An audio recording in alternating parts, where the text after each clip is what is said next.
Bonjour à toutes et à tous, bienvenue pour ce nouveau tutoriel carterie. Aujourd'hui je vous propose de réaliser cette très jolie et surtout très originale petite carte. Alors ça va peut-être l'air compliqué comme ça puisque vous avez, voyez, deux petits replis là qui vont vous permettre d'insérer des tags, des embellissements, enfin tout ce que vous voudrez. Mais en fait vous allez voir évidemment c'est extrêmement simple. Pour réaliser cette carte là, qu'est-ce que j'ai fait? Eh bien j'ai découpé un rectangle de 11 cm par 29 et je suis venue réaliser une ligne de pliage pile en diagonale qui parte donc de l'angle supérieur gauche qui aille jusqu'à l'angle inférieur droit. Je viens marquer donc mon pliage, alors le plus net il sera, le mieux ça sera comme toujours.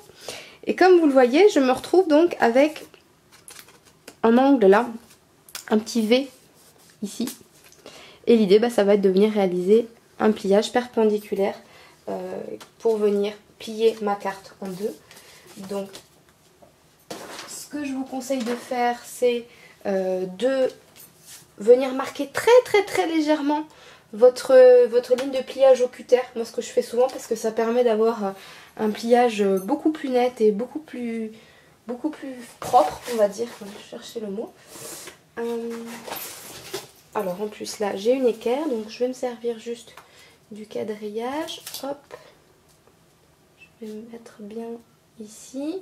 Et alors voilà, très légèrement je vais venir marquer, hop, pile au centre, une petite démarcation, hop, voilà, légère de ce côté. Et la même chose de l'autre.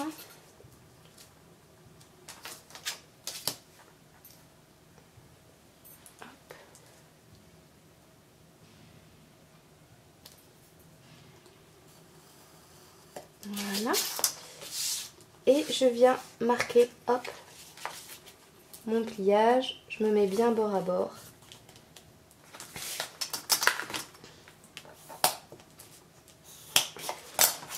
Et voilà, une base de carte originale et juste hyper simple à réaliser. Donc maintenant, je vais passer tout simplement à la décoration et je vous montre le résultat dès que j'ai terminé. Voilà, donc j'ai terminé de décorer ma carte. Donc je vous montre à l'intérieur, j'ai choisi donc de réaliser ces deux tags sur lesquels vous pouvez inscrire vos petits messages. Ça vous permet, voilà, une façon originale aussi d'écrire votre petit mot sans que ce soit un banal carré. Donc voilà, j'ai utilisé un petit peu, vous voyez, ma machine à coudre pour réaliser ces petits points sur des papiers assortis. Pour l'extérieur, donc une rosace, un joli petit motif et un texte. Donc le texte est collé en relief sur des mousses 3D. La rosace, je suis venue la coller en relief, mais uniquement, je ne sais pas si vous voyez bien, vous voyez la mousse, je l'ai mise en hauteur comme ça. Ça me permet d'avoir le volume suffisant pour couvrir la zone basse et la zone un petit peu plus haute de la carte sans que ça soit disgracieux.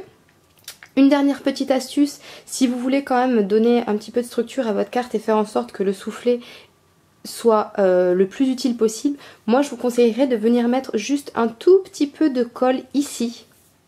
Mais vraiment juste une bande, pour quand même avoir l'espace, vous voyez, pour permettre à ce qu'il y ait quand même une sorte de petite butée, en tout cas que ça resserre un petit peu le soufflet, pour que les éléments que vous glissez à l'intérieur ne tombent pas trop facilement, vous voyez, là ça tient quand même. Donc j'ai mis une fine bande de colle, là, enfin juste là ici, entre les deux rabats.